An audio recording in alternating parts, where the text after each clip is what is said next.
All right. Hello, Mark. How are you doing? Good, good. How are you? I'm very good. Thank you for joining me for this very special episode of Let's Switch Gears. For the people that don't know, I have Mark Harris here, and Mark is a journalist, and he's also an author of one of my current reads, The Black Guy Dies First. It's blurry, but you get the point. So tell the people a little bit about yourself who, may not be very familiar with you or your work. I am Mark H. Harris. I use the middle initial because there is another Oh, Mark journalist Harris. who writes about Okay. movies called Mark Harris, who's more famous and accomplished than I am. So you sometimes get his emails, but yeah, I use the middle initial. But yeah, I'm just I'm basically a horror movie fan in general. I have always loved horror and about 20 years ago or so in the mid 2000s I kind of decided I looked around the internet to see if there was anything about black people in horror movies, and I thought there must be some site dedicated to this, and just kind of Mhm. curious. Couldn't find anything, and so I was like, okay, if there's nothing online, I'm as good a person as any to start something. So I started a website called blackhorrormovies.com, where I just kind of track the black presence in horror movies throughout history, and kind of did some essays, some reviews, some articles, lists, that sort of thing. Just kind of fun stuff that I thought people might find interesting. So um, that's kind of how I got to the book. Robin Means Coleman, who wrote the Mhm. book Horror Noir, which was then turned into a documentary Horror Noir. Documentary. Yeah. She and I kind of connected over the years, and because we had similar interests, and we kind of connected. And she wrote me in to help write the book, Black Guy Dies First, and it's just kind of a culmination of our experiences as Black horror fans, just kind of tracing the progression of the Black presence in horror from the point where the Black guy always quote unquote dies first to Hmm. the point where a few years ago where Get Out won an Oscar for screenwriting. So it was really, we thought it was a really, those were a couple of big points that we could kind of trace the progression of Black horror cinema as a whole from those 2 points, and kind of just show how things have changed, how things have evolved, how things have gotten for the most part better, how things could still get better in the future. So yeah, that was kind of our dream project, basically. Yeah. Well, me and along with a lot of other people became very big horror fans when Get Out came out because it was like the first mainstream, like theatrical release where there was like a black lead and also a black director. So it was a really big deal. Was that when you said that you weren't really seeing like any websites or any resources about like Black people in horror, did that stem from you not really seeing us represented in horror films? Or like where did that come from? I mean, I think it was more because there were at least at that point in the mid 2000s there was a decent amount of black horror presence, but I think Hmm. the thing was most of it was in these really underground, really cheap, straight to video type of movies. So Yeah. things like movies with titles like Zombies with a Z at the end, and things Or like Leprechaun from the Hood. yeah, things Yeah. that they call like quote unquote urban horror is what they called Yeah. it back then. So I think there was a lot of it around, but it would just didn't have a high profile. So I kind of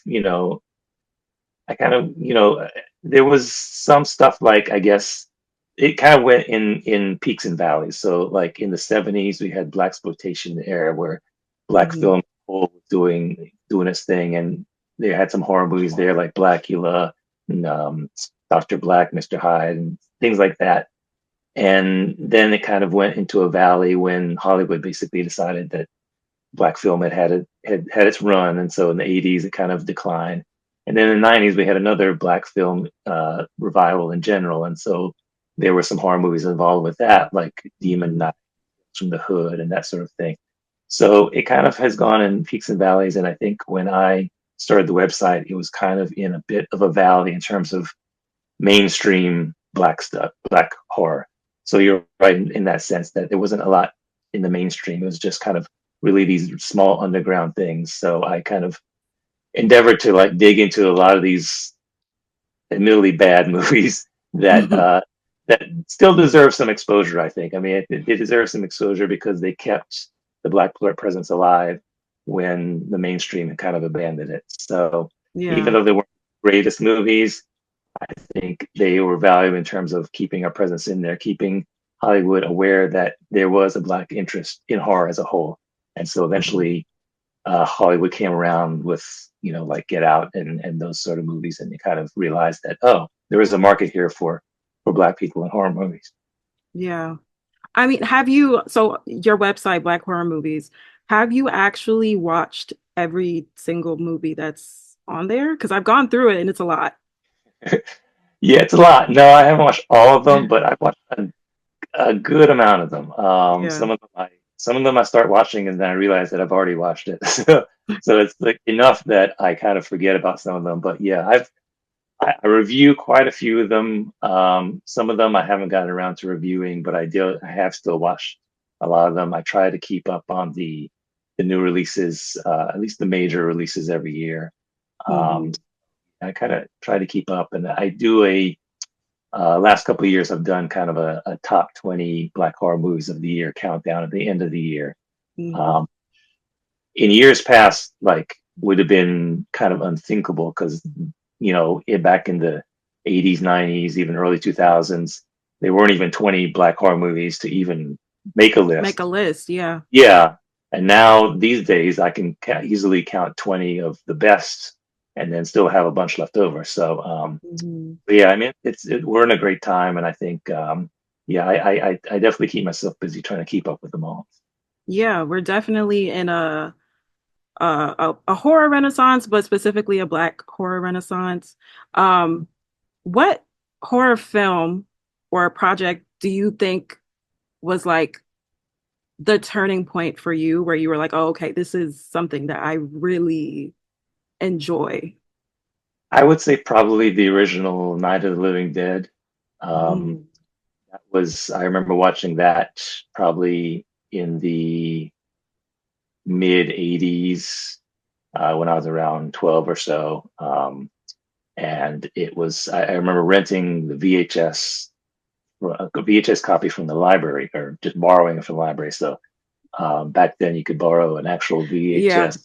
A You lot could of actually people may borrow the not, machines too. yeah, Yeah. they may not know what that is, but yeah. Yeah. So yeah, before Blu-ray, before all this, and before digital, Yeah. the original Night of the Living Dead, and it just blew me away in terms of not only the horror aspect, because it was a great horror movie in terms of the thrills and stuff, but the fact that the lead character in that was a black guy. Dwayne Jones was the actor, and he played Ben, who was kind of who took charge of this group of survivors who have taken refuge in this farmhouse during a zombie Mm, thing. So he kind of leads the group. He kind of, smacks people around and everything. And the fact that it was a black and white movie that to me seems so old, like came out in 1968. So at the time I was watching it, it was about 15 to 16 years old or so. But to me, because it was black and white, it seems so ancient. And my only knowledge of like seeing black people in black and white at that time was, the civil rights era newsreels and stuff of people, mhm. posed and had dogs sicked on them and stuff like that. And to see this figure who is not only the lead, but he's like slapping people around. He's like, shooting white people and all this stuff. It just kind of Amazing. blew my mind. It was like so ahead of time. And I think, even if it had come out in the 80s when I was watching it, I think it still would have been ahead of its time because you still didn't see that in the 80s.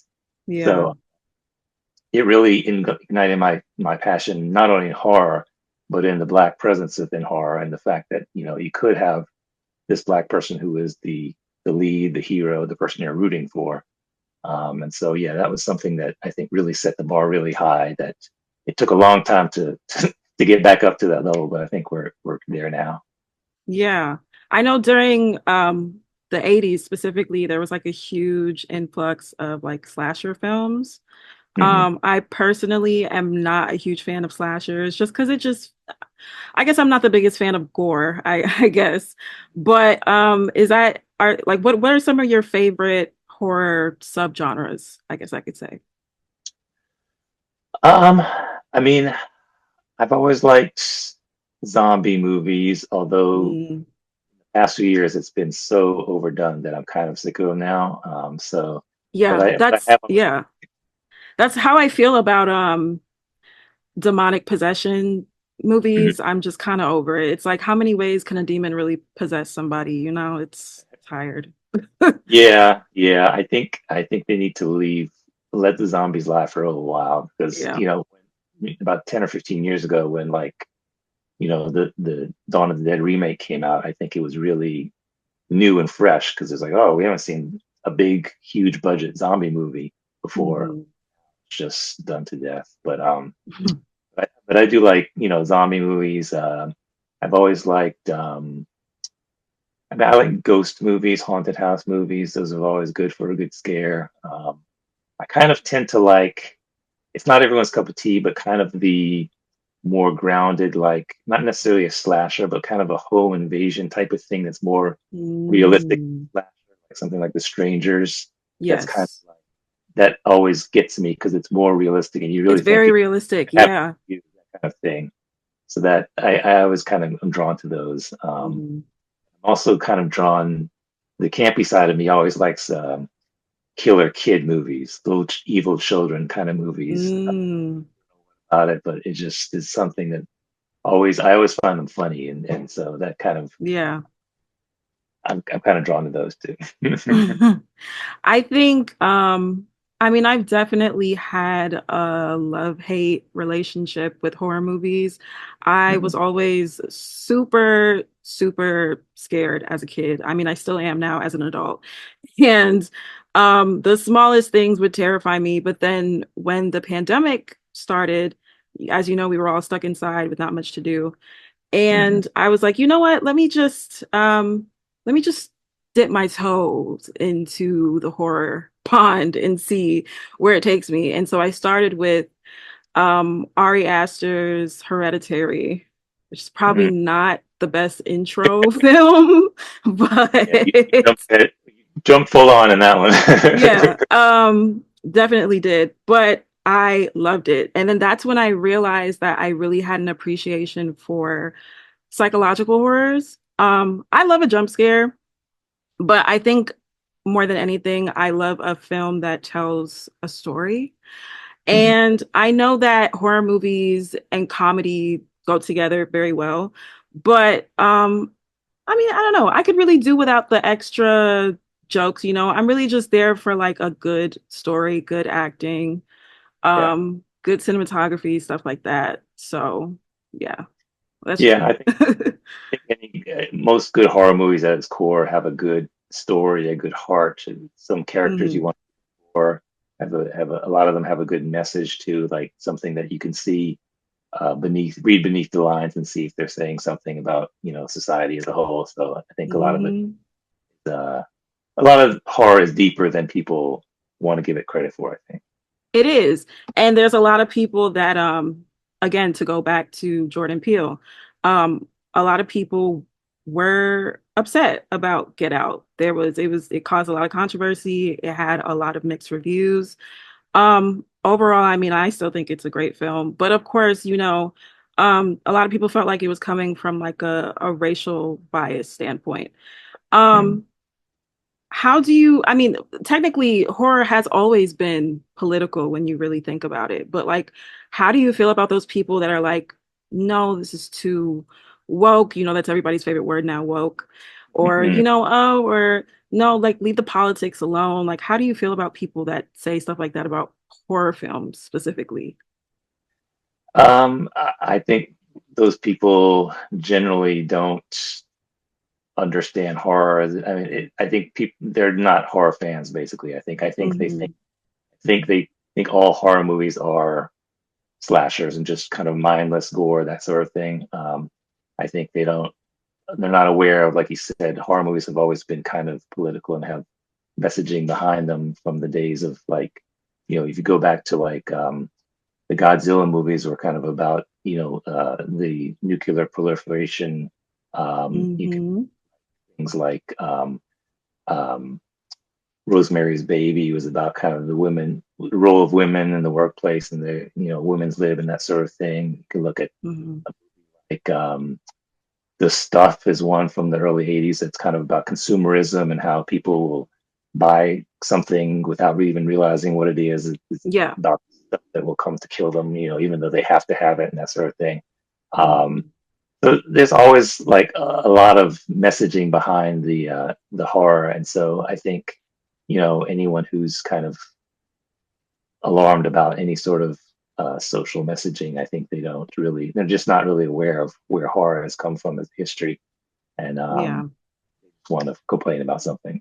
I think in general, Of but course. people Yeah. I mean, yeah, everybody has access to Wi-Fi now, so everybody feels like their opinion has to be heard.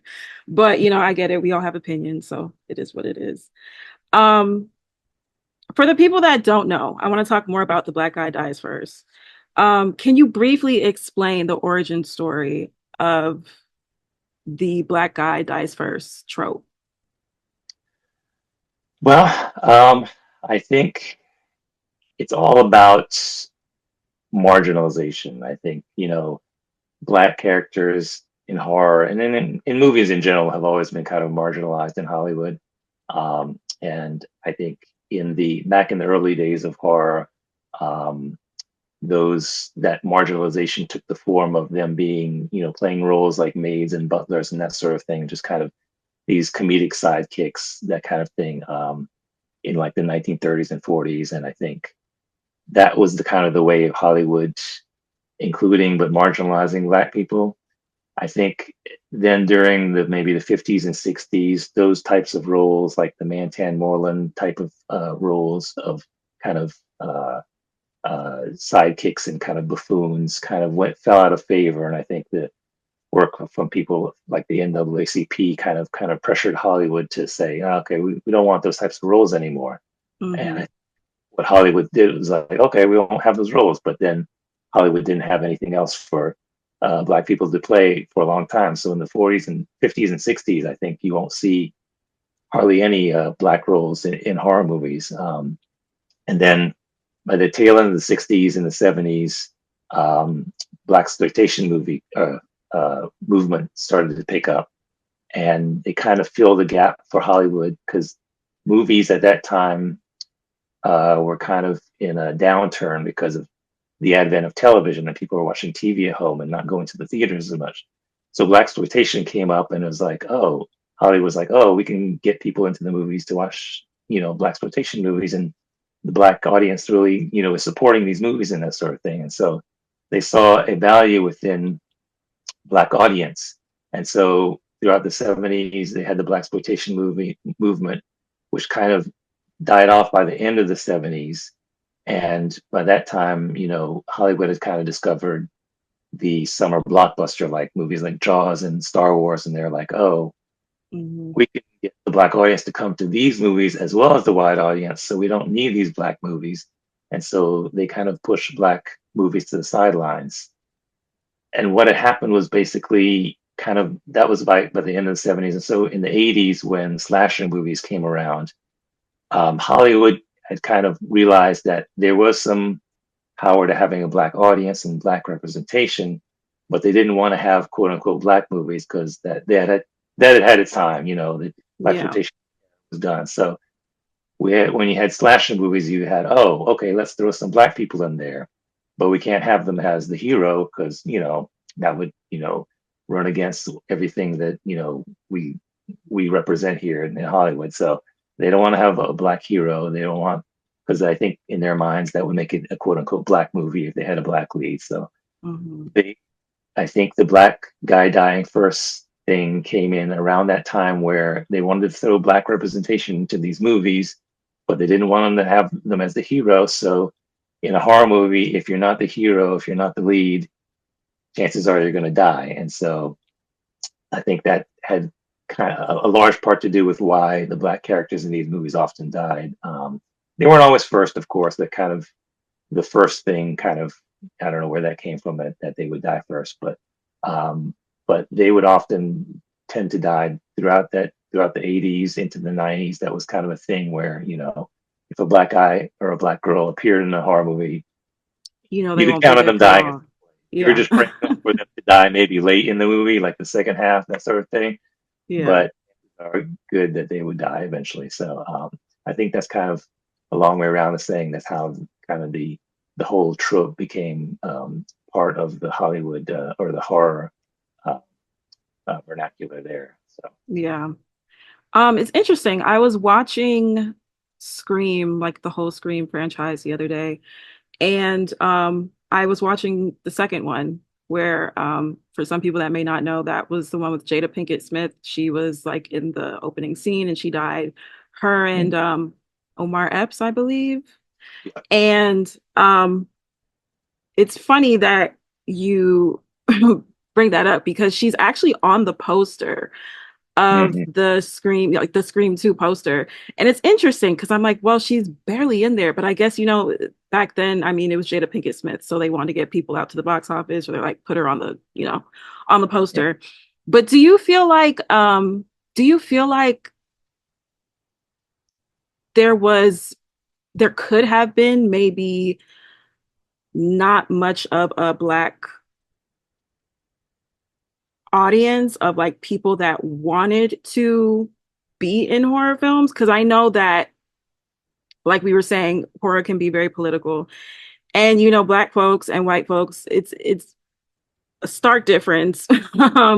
Behave when it comes to behavioral things, when it comes to cultural things, very different. The way we do things and the way they do things. Do you feel Hmm. like maybe that's also why we don't last in horror films very long? Because it's like we're not gonna go down that dark hallway. We're not gonna ask who's there. We're not gonna look behind us. We're just gonna run. And when one of us runs, all of us runs. So, do you think that could also play into it, like the cultural differences, maybe? I mean, it could. I think. I mean, I think. I mean, I don't know if Hollywood is savvy enough to realize, some of the cultural differences or not. I think if they wrote, black people in horror movies, the black people would probably be in there for just a few minutes, and they wouldn't die. They would just be out of there. They'd just be gone. And Yeah. and well, that was a short movie.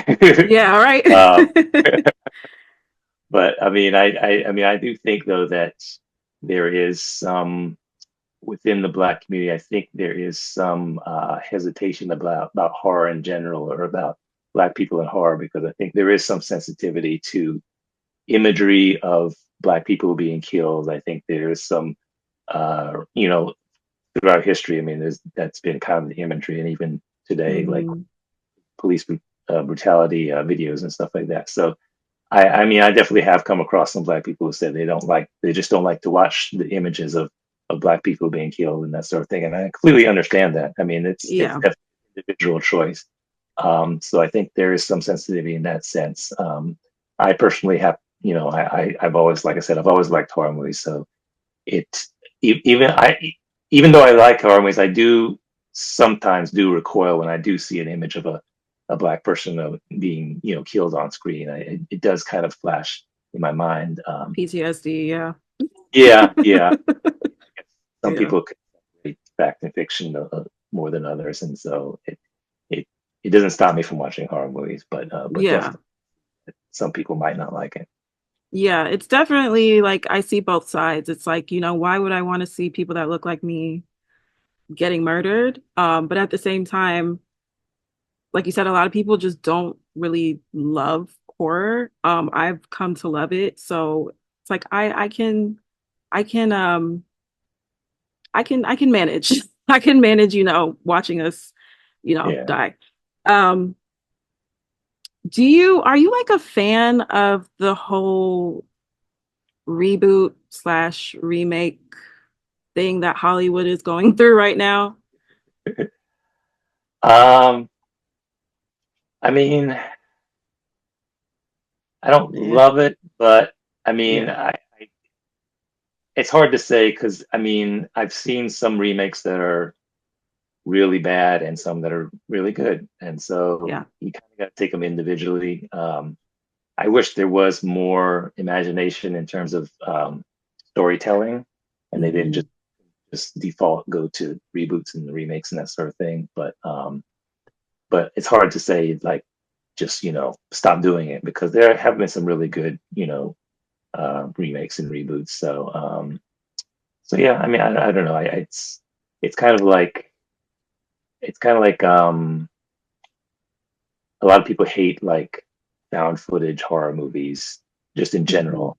It's like, okay, I've seen my share of terrible found footage horror movies, but I've also seen my share of really good ones. So I can't really say stop making found footage horror movies or just Yeah. watch them anymore. But because it's really an individual thing, you really never know what someone will come up with in terms of what they bring to a movie. So Hmm. as a horror movie, you learn to take a lot of bad with the good. So you gotta weed through a lot of terrible movies to get to the good ones sometimes. Yeah. I'm personally not the biggest fan of like the reboots, only because, like you said, I would prefer a more original story. Mhm. But there are reboots that have been done really well, and it's not like a carbon copy of what it's based on. It's, they've usually put a spin on it. Mhm. Um, I'm trying to think. Okay, well, off the top of my head, um, Interview with the Vampire, how they turned that into a TV show. Mhm. Obsessed with that. It's so good. Um, the Fair Street series from like R.L. Stein, the Goosebumps. Yeah. What was it? Netflix had a Fair Street trilogy that they released. I think it was last year or the year before that. That was done really well. Yeah. Um, the 2010, Nightmare on Elm Street. which has like really shitty reviews on Rotten Tomatoes. Everybody hates it. But Mhm. I think it's camp. I think it's fun. And I think it's super dramatic and it's super gory. And I don't know. So like you said, yeah, it depends on what people like. I do think a lot of times films that may not get like a good rep when they come out over time will receive like a cult following, and a lot of people will go back and be like, "Oh, this was so misunderstood. Like it was ahead of its time." Um Yeah.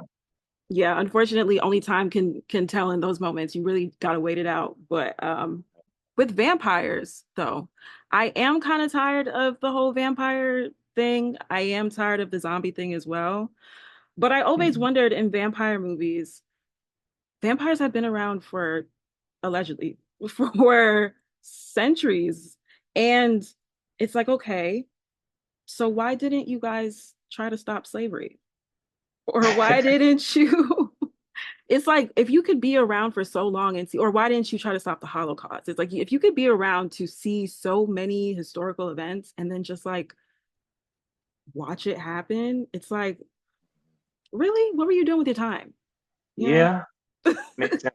Yeah, that would be a good idea for a movie, I think. I mean, just kind of Let me write a that woke down.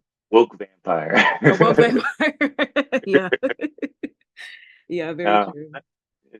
but I mean, I guess, I don't know. I guess you could say vampires are, I don't know all of the whole backstory of vampires, but is it that they lost their soul or something? I don't know. Maybe something within them is like they're inherently evil and they don't want to do Oh good, yeah, or like they don't really have a moral compass. Yeah.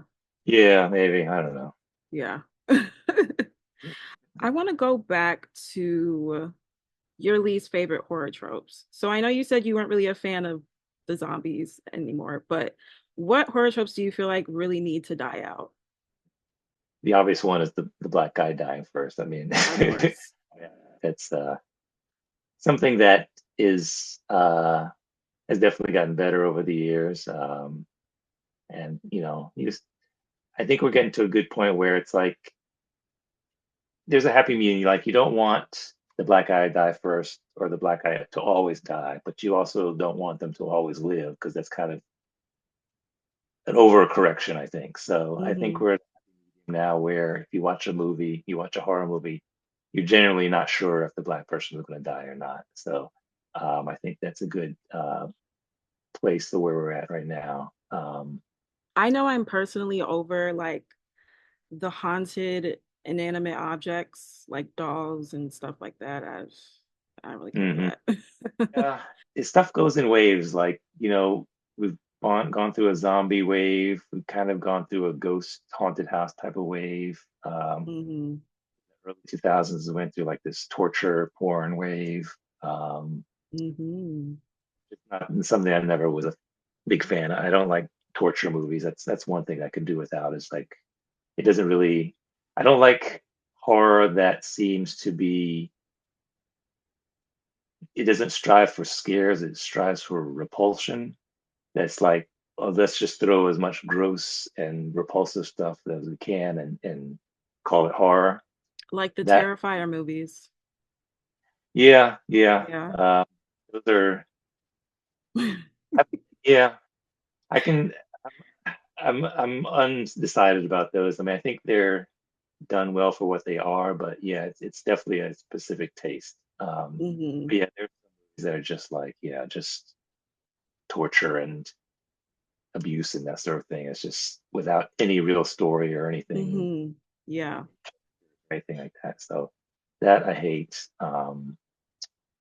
Yeah, just and little things like it always bugs me when like the big bad monster or villain or killer or whatever um kind of kills everybody easily throughout the whole movie. Like, oh, wow, down, left, right, just killing everybody.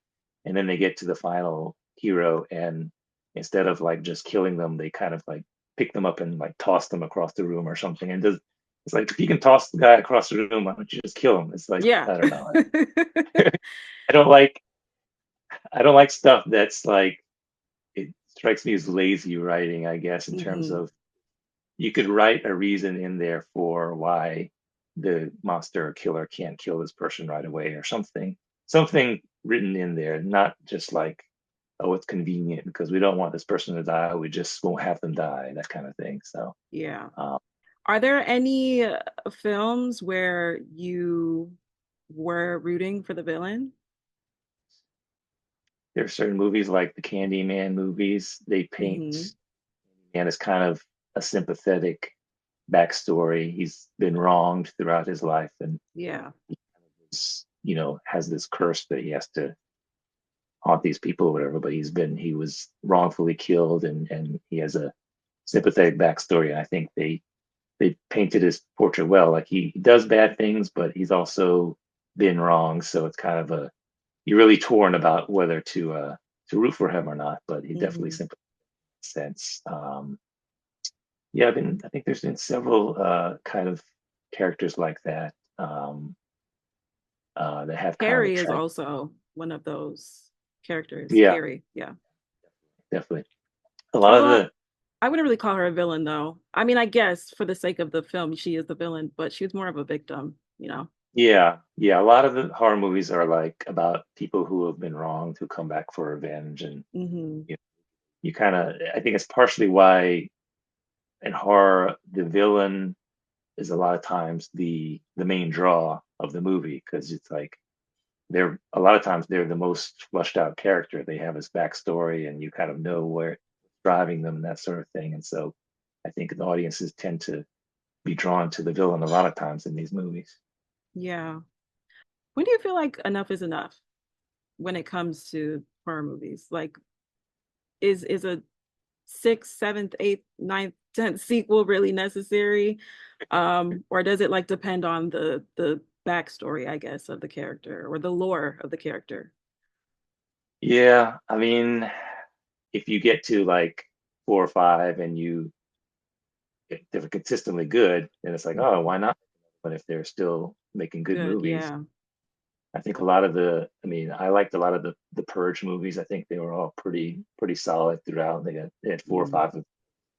Um, but you know, and then I guess you could say, you know, oh, but if they ended with a bad one, maybe someone will come along and reinvent it and bring it back to its glory. So, you know, Yeah. okay, we'll try it again.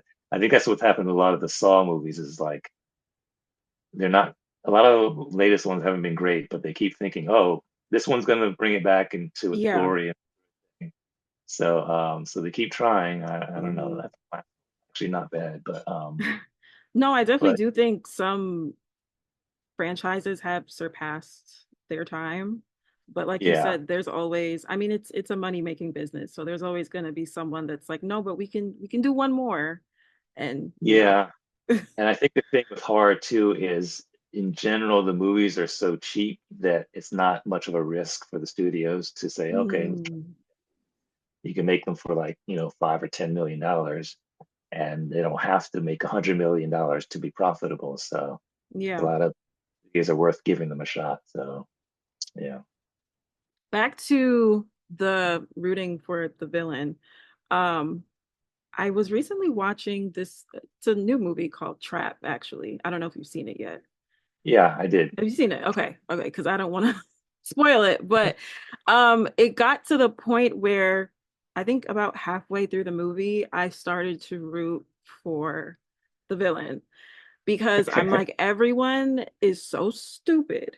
Nobody is doing anything that makes any sense. Nobody's using their head. So at this point, like, you can just kill them all. Like, I'm okay. Just get rid of them. You know, it gets to the point where it's like you're so sick and tired of the characters. You're just like, do whatever you want with them. I don't even care anymore. Yeah, and the movie was kind of told through his eyes, Yeah. so you put yourself in his position and you kind of find yourself thinking, okay, how would I get out of this? And you know, that kind of thing.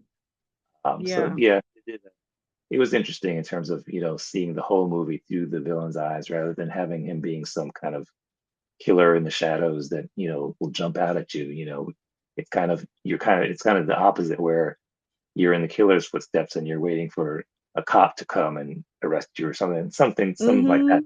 So, Yeah. yeah. And it's like that suspense building up where it's like, shit, like I know he's a psychopath, but do I want him to get caught? Like, you know, and it's like you're kind of rooting for him to like get away. It's weird. Yeah. Yeah. What's a underrated horror film that you think deserves more recognition? Um, I think one that I really liked a lot for the last few years is a British movie called His House. It's on Netflix right now, and Mm-hmm. Yeah, very good. yeah, I thought it was to me it was like so good. It was like Oscar level type of good. Like I Oh thought it yeah. could have been nominated for that sort of thing. And so in that sense, I think it was underrated in terms of like just critically how it could receive a lot more attention than it did, I think. I mean, I think the fact that it's a horror movie, I think turns a lot of the critics off and the awards Mm, folks don't want to award a horror movie. But it had a lot, it was not only scary, but it had a lot to say about social issues and it had a like good character development, yeah. good a lot of emotion and just it was really good, I think, all around. Mhm. And it's definitely, I feel like it's gonna be one of those timeless films because I feel like because it's so current, there's Hmm. always going to be people that can relate to it. Like even now, what's going on with immigration in the UK right now, it's you know not that far off from what was happening in the film. So it's like stuff like that where it's like Yeah. it'll always be more realistic like you said, like that's what the real horror is. It's like the fact that this could really happen to anybody or it could happen to me. And I love that it introduced us to a new set of like young actresses. I forgot the lead's name. I think it's Sophie something. Her name is Sophia Wilde, my bad y'all. I have the memory of Jimmy Carter. I love when horror movies don't use the same four or five people. I know Hollywood is kind of like rotating the same four or five new actors right now. So I like Hmm. when they Hmm. introduce us to new people. I get that it's like a risk, but I mean, no risk, no reward, you know? Yeah, yeah. That was, yeah. I mean, I think it helped that I think is from Australia, so I think Hmm. they Australian actors that we wouldn't know over here. So, but I think that does, yeah, that is a good example, and also of how we were talking about horror movies being deeper than they want to give you credit for. I mean, that one isn't necessarily about social issues, but it's about human issues and Hmm. human emotions, and just there is something deeper beneath the surface there that they do a really good job of exploring. What would you say are your top five horror films? And if you can't think of five, we could do three. I mean, I think Get Out would be one of them. Get Out slash Us. I mean, I think they both Jordan Peele movies. I like them both a lot. Hmm. I really enjoy Attack the Block, which is another British Oh, movie, yes. an alien invasion one. There's a British or not Brazilian werewolf movie called Good Manners that I really enjoy. It's kind of horror slash folk kind Oh, of. yes. I just looked that up last night. I just added it to my watch list. I got to see that. Yeah. Yeah, really enjoyed that one a lot. I think it has Yeah. a lot going for it. I would just throw in Um, like maybe something like the first Purge or something. yeah. Not the first Purge movie, but the first Purge, which was the Oh, the first. Oh, fourth yeah. The first. movie. The first purge. Yeah. So, I get it. so yeah, the first Purge. I mean, like I said, I kind of like all of the Purge movies, but the first Purge, which was the fourth movie, was set is kind of the more black centric one. And the first one with a black director, and it's kind of about how the purge started and Hmm. how the government thought, okay, this we'll just try it in this black community because no one will care, that sort of thing. And so Yeah. it has a lot of interesting issues, and it's a good horror slash action hybrid that it's really fun and interesting.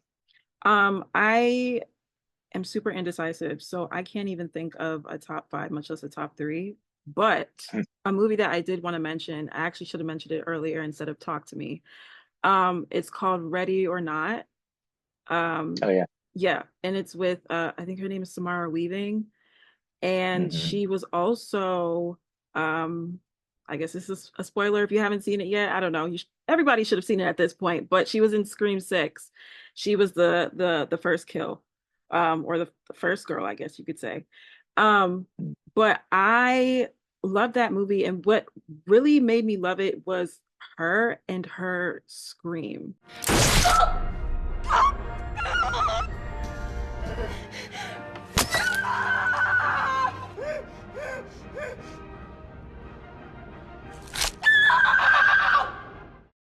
I feel like that's something that a lot of horror movies, back in the day, horror movies used to follow a certain formula.